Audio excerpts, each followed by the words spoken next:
काफी दिन बाद अचानक भूकंप आ गया। मैं घबराकर लड़खड़ाते हुए खिड़की तक भागा और बिना कुछ सोचे सीधे कूद गया। हवा में गिरते हुए अचानक याद आया, रुको, मैं तो 15वीं मंजिल पर रहता हूँ। Oh shit. सबसे मजेदार बात यह थी कि मेरे नीचे पहुंचने से पहले ही भूकंप रुक चुका था। अगली सुबह खबरों में आया, आज तड़के आए 5.7 मैग्नीट्यूड के भूकंप में एक व्यक्ति की मौत और 32 लोग घायल हुए, और वो एकमात्र मरने वाला इंसान मैं था। मरने के बाद मेरी आत्मा इधर उधर भटक रही थी। तभी आत्माओं को पकड़ने वाले अंडरवर्ल्ड ऑफिसर्स ने मुझे ढूंढ लिया। मुझे सीधे उनके सामने ले जाया गया। उन्होंने रिकॉर्ड्स चेक किए, लेकिन लिस्ट में मेरा नाम ही नहीं था। आखिरकार वो मुझे अंडरवर्ल्ड ले गए ताकि वहाँ के रूलर से पूछा जा सके। वहाँ पहुंचते ही मुझे एक छोटे कमरे में बंद कर दिया गया। कुछ देर बाद रूलर अंदर आया। उसने लाइफ एंड डेथ रिकॉर्ड्स देखने के बाद कहा, तुम्हारी उम्र अभी खत्म नहीं हुई थी, तुम्हें वापस इंसानी दुनिया में लौटना होगा। ये सुनकर मैं खुशी से उछल पड़ा। आखिर जिंदगी अभी पूरी तरह एंजॉय कहाँ की थी मैंने। लेकिन अगले ही पल उसने शांत आवाज में कहा, प्रॉब्लम ये है कि तुम्हारा शरीर ऑलरेडी क्रिमेशन में जल चुका है। मैं वहीं जम गया। शरीर ही नहीं बचा तो वापस जाऊंगा कैसे। फिर उसने बताया कि मरने से पहले मेरे परिवार ने मेरे ऑर्गन्स डोनेट कर दिए थे। इसका मतलब था मैं उन लोगों के शरीर में टेम्परेरीली रह सकता था जिन्हें मेरे ऑर्गन्स मिले हैं। लेकिन एक कंडीशन थी, अगर सामने वाला इंसान परमिशन नहीं देता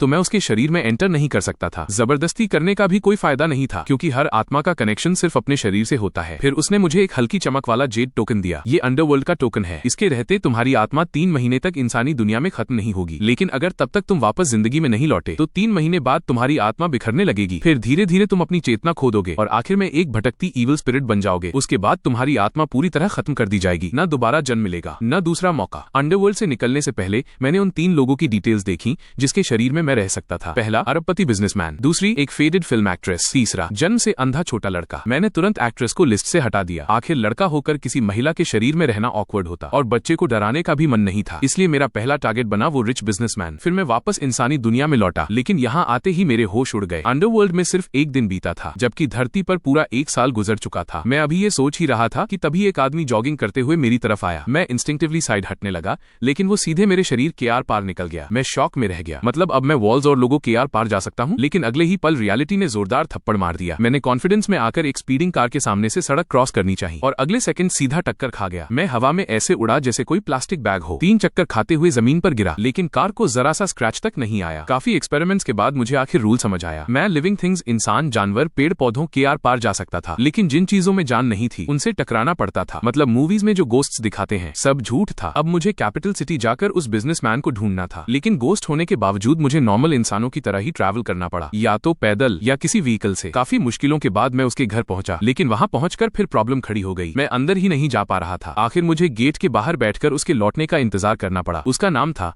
जंग दाचुई। वो लॉन्ग यू टेक ग्रुप का चेयरमैन था। नेटवर्थ लगभग 10 अरब के आसपास थी। पूरे प्रोविंस के यंगेस्ट बिजनेस टाइकून्स में उसका नाम टॉप पर आता था, लेकिन 3 इयर्स पहले उसे किडनी फेलियर हो गया था।